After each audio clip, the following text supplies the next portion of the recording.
আসসালামু আলাইকুম বন্ধুরা, আরেকটা নতুন একটা ভিডিও নিয়ে আসলাম মোষের। এই দেখেন সব রেডি করে নিয়েছি, মশলা বাটা, পেঁয়াজ, মরিচ, আদা, রসুন সব রেডি করা হয়ে গেছে। এখন আমি রান্নাটা বসা দিব। প্লিজ তোমরা পুরো ভিডিওটা দেখো। সাবস্ক্রাইব করি, যারা সাবস্ক্রাইব করেছে তাদের জন্য অসংখ্য ধন্যবাদ। যারা করো নাই নতুন, তারা প্লিজ সাবস্ক্রাইব করো। এই যে এগুলো সব দিয়ে দিচ্ছি, মশলা, হলুদ, মরিচ, মরিচ বাটা, পেঁয়াজ বাটা, আদা রসুন সব কিছু।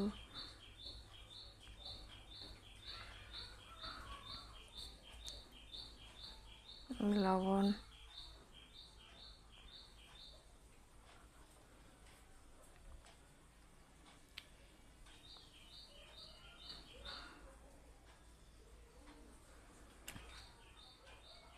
প্লিজ তোমরা সবাই আমার পুরো ভিডিওটাই দেখো, কেউ স্কিপ করো না।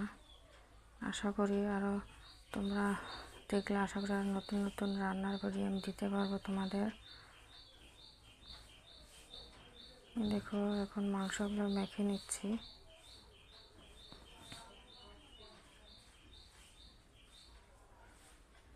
মাংস এরকম করে মাখিয়ে আগে রান্না বসানোর আগে এরকম করে মাখিয়ে রাখলে তরকারিটা দারুণ টেস্ট হয়। দেখেন কালারটা এখনই কি সুন্দর, দারুণ।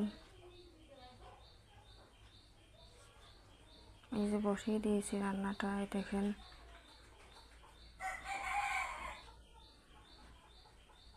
কড়াতে তেল দিয়ে রান্নাটা বসিয়ে দিয়েছি। এখন কষে নিব। একটু জল দিয়ে কষে নিচ্ছি। দেখেন তরকারির কালারটা জাস্ট দারুণ হয়েছে।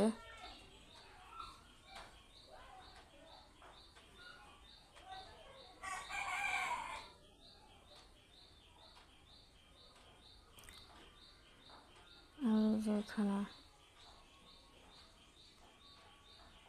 আলু আর একটা আলু দিয়েছি, কুমড়ো দিয়েছি। কুমড়ো অল্প আসছিল তো, কুমড়ো দিয়ে মাংসগুলো দারুণ টেস্ট হয়। তোমরা খেয়ে দেখো বন্ধুরা। একটু কষে নিয়ে জল দিচ্ছি। এই যে হয়ে গেছে রান্নাটা, দেখুন কত সুন্দর হয়ে গেছে আমার রান্না। দেখেন, দেখে এমনি লোভ যায়।